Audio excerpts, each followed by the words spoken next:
प्रिय विद्यार्थियों, मैं डॉक्टर वंदना बर्मेचा, सह आचार्य हिंदी। आज हम पढ़ेंगे कवि भूषण की व्याख्या के पद भाग 2। पद संख्या 4। ऊंचे घोर मंदिर के अंदर रहन वारी, ऊंचे घोर मंदिर के अंदर रहाती है। कंद मूल भोग करे, कंद मूल भोग करे। तीन बेर खाती थी वे, तीन बेर खाती हैं। भूषण शिथिल अंग, भूषण शिथिल अंग। विजन डुलाती वे, विजन डुलाती हैं। भूषण बनत शिवराज वीर तेरे त्रास, नगन जड़ाती वे, नगन जड़ाती है। जैसा कि आपको पता है कि कविवर भूषण रीतिकाल के कवि, रीतिकाल के अंतर्गत वीर रस की रचनाएं उन्होंने लिखी है। और यहाँ वे शिवाजी की वीरता का चित्रण करते हुए उनके युद्धोत्साह के बाद उनके क्रोध और रोष के कारण जो चारों ओर डर व्याप्त हो जाता है, भय व्याप्त हो जाता है, और डर से कांपती हुई मुगल बेगमें जिस तरह से इधर उधर विचरण करती है, उनका चित्रण कवि शिवाजी के भय से व्याप्त महिलाओं का चित्रण कवि भूषण ने किया है। छत्रपति शिवाजी युद्धवीर और धर्म रक्षक, राष्ट्र रक्षक तो थे ही, उनका यश, उनकी कीर्ति और उनके क्रोध की गाथाएं भी साथ साथ दूर दूर फैली हुई थी। औरंगजेब को एक बार उन्होंने जीता, उसके पश्चात उनका क्रोधावेश उस साम्राज्य पर उमड़ पड़ा। उससे बचने के लिए वे महिलाएं किस तरह से अपने महलों को छोड़कर ऊंचे ऊंचे पहाड़ों में रहती है। जो महिलाएं कभी बड़े बड़े महलों में रहती थी और ऊंचे ऊंचे झरोखों से बाहर देखा करती थी, वे शिवाजी के डर से बचने के लिए ऊंचे ऊंचे पहाड़ों में रहने चली गई हैं। कंदमूल भोग करे, कंदमूल भोग करे। और महलों में जो रहकर फल फूलों का भोग करती थी, यानी सुस्वादिष्ट व्यंजन जो खाया करती थी, वो आज पहाड़ों में जब रहने चली गई हैं तो जड़ मूल खाकर ही अपना जीवन यापन कर रही हैं। तीन बेर खाती थी सो तीन बेर खाती है। उन बेगमों को दिन में 3 बार स्वादिष्ट भोजन मिला करता था। वे अब पहाड़ों पर गिनती के फल यानी कि 2-3 बेर खाकर ही जीवित रह रही है। भूषण शिथिल अंग। वे बेगमें, वे महिलाएं जो कभी अपने आभूषणों के भार के कारण शिथिल हुआ करती थी या उनके अंग प्रत्यंग शिथिल हो जाया करते थे, कवि भूषण कह रहे हैं कि भूषण शिथिल अंग अब दौड़ते भागते रहने के कारण और थकान के कारण उनके अंग शिथिल हो गए हैं। विजन डुलाती वे, विजन डुलाती है। पहले जहाँ महलों में उन बेगमों के राजसी ठाठ थे, उनकी दासियाँ पंखों से हवा किया करती थी जिससे कि उन्हें गर्मी न लगे, उनके आराम के लिए। वहीं अब वे बेगमें विजन डुलाती हैं, जंगलों में इधर उधर भागती डोलती घूम रही है। भूषण बनत शिवराज वीर तेरे त्रास। भूषण कवि कह रहे हैं कि हे शिवाजी, हे वीर शिवा, तेरे भय के कारण, तेरे त्रास के कारण, तेरे डर के कारण उन स्त्रियों की दशा दयनीय बनी हुई है। नगन जड़ाती वे। जहाँ एक और तो जब उनका समय था तब वे वस्त्रों में, उनके वस्त्रों में हीरे जवाहरात जड़े रहते थे, वहीं नगन जड़ाती हैं, मतलब उन्हें वस्त्र भी बड़ी मुश्किल से मिल रहे हैं। वे वस्त्रहीन होकर या वस्त्रों की परवाह किए बिना पहाड़ों में इधर से उधर जी रही हैं। इस पद का जब विशेष लिखने की बात आएगी, जाहिर है इस पद का संदर्भ तो यही होगा कि ये पंक्तियाँ शिवा बावनी से ली गई है और इनके रचयिता भूषण है। फिर इन दोनों चीज़ों का मतलब कवि का थोड़ा सा परिचय हम देंगे, रचना का थोड़ा सा परिचय देंगे। ये तो हमारा हुआ संदर्भ। प्रसंग में हम ये लिखेंगे शिवाजी की वीरता की गाथा, उनके मुगलों से युद्ध की गाथा, मुगलों के उनसे भय की गाथा और परिणाम स्वरूप स्त्रियों के भय की बात। तत्पश्चात व्याख्या, व्याख्या के पश्चात विशेष में हम यह लिखेंगे कि कवि भूषण ने शिवाजी की वीरता का और उनके क्रोध और आतंक का चित्रण किया है और शत्रु पक्ष की स्त्रियों में भी उनका भय व्याप्त रहता था। यहाँ पर हमें रस की दृष्टि से अगर हम देखें तो दो रस दिखाई देते हैं। वीर रस तो है ही, दूसरी ओर रौद्र रस, क्योंकि शिवाजी के क्रोध की बात है तो रौद्र रस भी यहाँ हमें दिखाई देता है। और अलंकारों की अगर हम बात करते हैं तो प्रत्येक पंक्ति में यमक अलंकार है।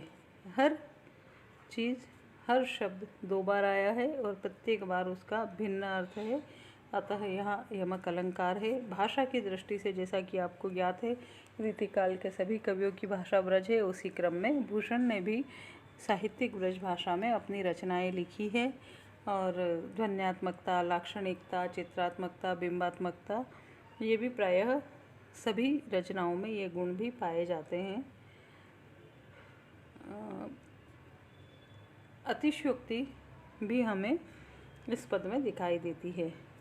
अब हम अगला पद पढ़ेंगे। उम्मीद है यह पद आपको समझ आया होगा।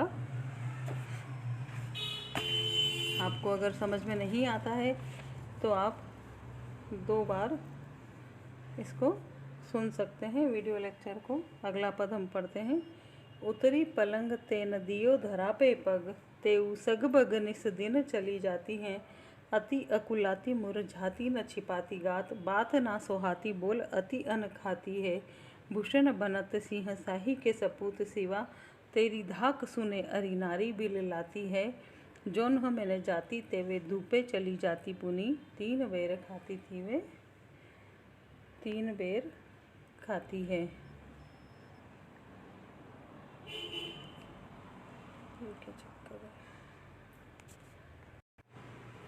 कविवर भूषण की भूषण ग्रंथावली में ये अंश शिवा शौर्य से संबंधित है। इसमें शिवाजी के प्रताप का वर्णन कवि ने किया ही है, साथ ही शत्रुओं की जो विपन्न स्थिति हो गई है उसका चित्रण यहाँ किया गया है। उत्तरी पलंग ते नदियों, शत्रु पक्ष की महिलाओं का चित्रण यहाँ पर है। कवि कह रहा है कि शिवाजी के आक्रमण के भय से शत्रुओं की स्त्रियां अत्यंत भयभीत रहा करती थी। जो स्त्रियां उत्तरी पलंग ते नदियों धरा पे पग, जिन्होंने कभी पलंग से उतरकर धरती पर पग भी नहीं धरा हो, माने 2 कदम भी नहीं चली हो, मतलब अत्यधिक सुविधा भोगी जो महिला रही हो, वही भयभीत स्त्रियां तेऊ सगबग निस दिन चली जाती है। शिवाजी के भय के कारण उदास रहकर अपनी रक्षा के लिए निस दिन चली जाती, रात देखती है न दिन, बस आगे बढ़ती ही चली जाती है। वे भय के कारण बहुत व्याकुल रहती है। अति अकुलाती मुरझाती न छिपाती गात, वे इतनी आकुल है, इतनी व्याकुल है, इतनी मुरझाई हुई हैं कि उन्हें अपने वस्त्रों की भी चिंता नहीं है और विपन्न ऐसी उनकी दशा हो गई है। बात ना सुहाती, अब उन्हें कोई बात अच्छी नहीं लगती। अति अन्न खाती है, माने वे भय से युक्त रहती है और खाना पीना भी उनका भय के कारण छूटा हुआ सा है।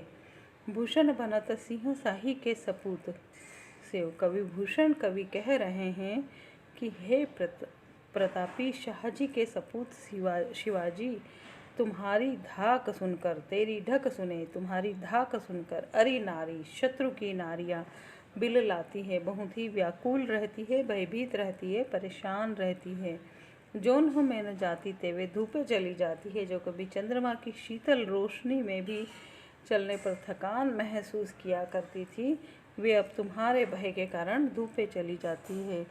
धूप में भी, तेज धूप में भी चलने में संकोच नहीं करती है, वे इधर उधर भटकती रहती है। प्रतीकात्मक रूप से कवि ये कहना चाह रहा है कि शत्रु की स्त्रियों की जितनी सुविधाएं थी वे सब समाप्त हो गई है और वे शिवाजी के भय के कारण इधर उधर अपना जीवन व्यापन कर रही है, इधर उधर भटकती रहती है।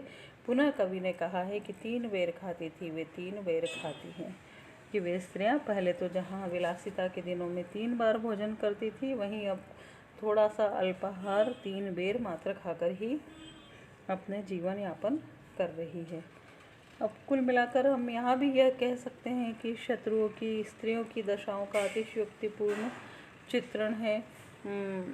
प्रायः वीरता के चित्रण में युद्ध का चित्रण या शत्रु पक्ष के पुरुषों का चित्रण होता है। कवि ने यहाँ पर शत्रु पक्ष की स्त्रियों के भय का भी चित्रण किया है। यहाँ पर हम यही कह सकते हैं कि अपने आश्रयदाता के प्रति श्रद्धा भाव के कारण कवि ने यह चित्रण किया है। अनुप्रास और यमक अलंकार, ब्रज भाषा। आगे पढ़ते हैं हम अगला पद। अतर गुलाब चोवा चंदन सुगंध सब, सहज शरीर की सुबास बिकसाती है। पल भरी पलंग ते भूमि न धरत पाँव, तेई खान पान छोड़ी बन बिल लाती है।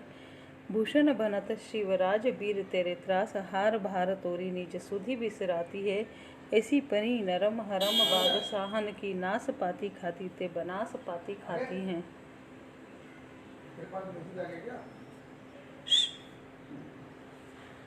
यह अवतरण वही भूषण की रचना भूषण ग्रंथावली शिवा शौर्य से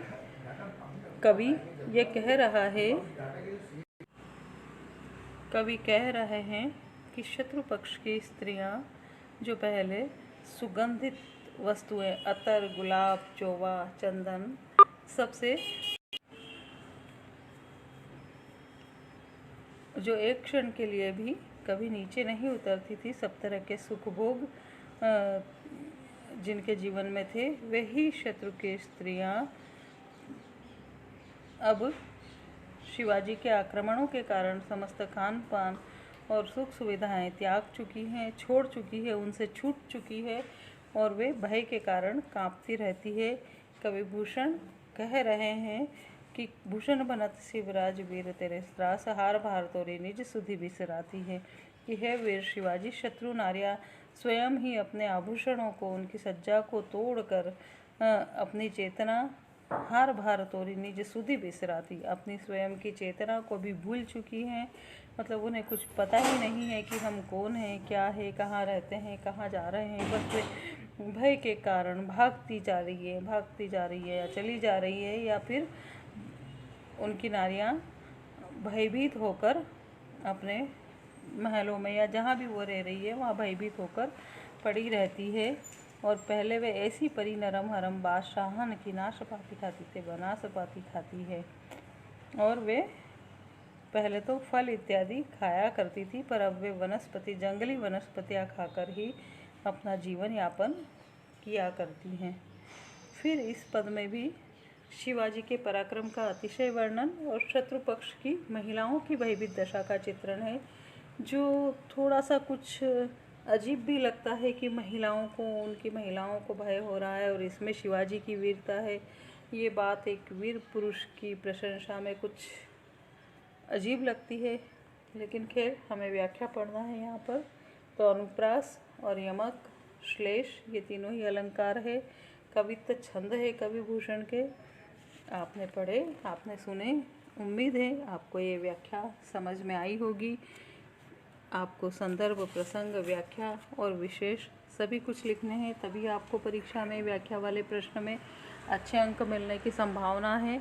साथ ही साथ मात्राओं की गलतियां भी कम से कम होनी चाहिए। इसके लिए यह आवश्यक है कि आप लोग एक बार पद की व्याख्या संदर्भ, प्रसंग सहित और विशेष के सहित लिख कर देखें। और लिखकर आप मुझे व्हाट्सएप कर सकते हैं। मैं उसमें कुछ और कमी होगी तो उसे आपको सुधरवा सकती हूँ। और फ़ोन पर भी, मोबाइल पर भी हम बात कर सकते हैं।